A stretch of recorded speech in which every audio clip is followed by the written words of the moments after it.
question for today is, there's a handyman on every street corner. Sometimes it feels like chucking a truck everywhere you look. What are some ways that you have learned to provide a better service and stand out from the rest? All right, we are here with Kevin Moles with Dynamic Handyman Solutions out of Turlock, California, Jonathan Potter with Potter's Handyman Services out of Tracy, California, and Evan Plata out of with Evan's Handyman Company out of Modesto, California. So one way would be what I'm wearing right now, branded hat, branded uniform every single day.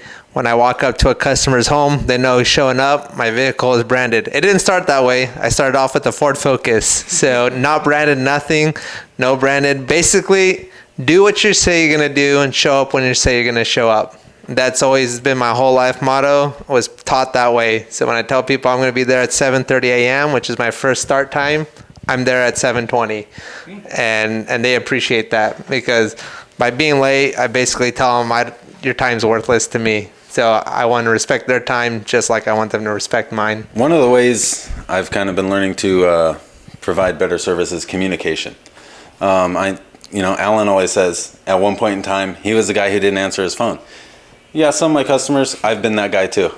Sometimes it's just hard, whether it's cell phone service or anything. So I've been working on building better communication within my business. And just even some small changes in that are huge, even just presenting better the way you talk to yourself, writing out a script, reading through it, and just kind of knowing the next thing you're going to say or the next where you want to lead the conversation to definitely helps a lot.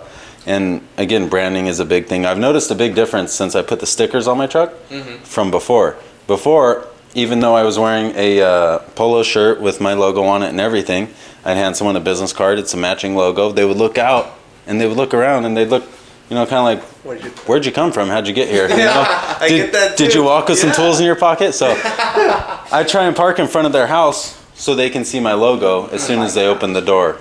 And I've noticed a lot better response from that. Kind of going off Jonathan and Kevin here, both of those things are huge pillars of that, I believe. Going into the branding a little bit more, I would say your online presence is really huge too. Visibility online is with reviews and such. I have over 100 reviews between Yelp and Google and Facebook and things like that. And I think being able to segue from Google, where you see 100 reviews, here, go to my website, it shows my Yelp reviews, my Facebook reviews.